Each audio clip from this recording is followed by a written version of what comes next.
अब बात करते हैं हम लोग दोस्तों वो बच्चों की जो थोड़ा सा क्या ना इधर उधर से पढ़ रहे हैं। इधर उधर से पढ़ रहे हैं मतलब अन अकेडमी से एक सब्जेक्ट पढ़ रहे हैं, कहीं और से दूसरा सब्जेक्ट पढ़ रहे हैं, कहीं तीसरी जगह से तीसरा सब्जेक्ट पढ़ रहे हैं। तो एक चीज आप लोग को ध्यान रखनी है दोस्तों, एक सब्जेक्ट किसी एक ही टीचर से पढ़े, एक ये ध्यान रखना है आपको, ठीक है। तो नॉन बैच लर्नर्स या यूट्यूब से कुछ पढ़ रहे हैं, एक ही टीचर को फॉलो कीजिए दोस्तों। अच्छा, एक इसमें मैं आपको फ्रीडम देता हूँ।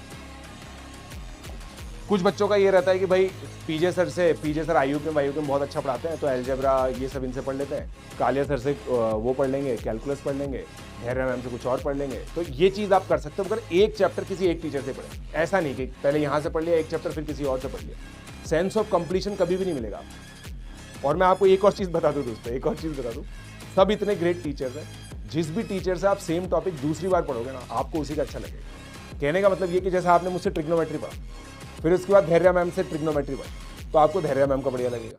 धैर्य मैम से ट्रिग्नोमेट्री पढ़ा और फिर मेरे से ट्रिग्नोमेट्री पढ़ा, तो मेरा बढ़िया लगेगा, क्योंकि उसमें टीचर का कुछ है ही नहीं। अरे तुम दूसरी बार पढ़ रहे हो तो दूसरी बार में अच्छे से समझ में आएगा ना, ऑब्वियस सी बात है, कॉमन सेंस बात है। बट इसका मतलब ये नहीं कि हर चीज आप 2 बार पढ़ो।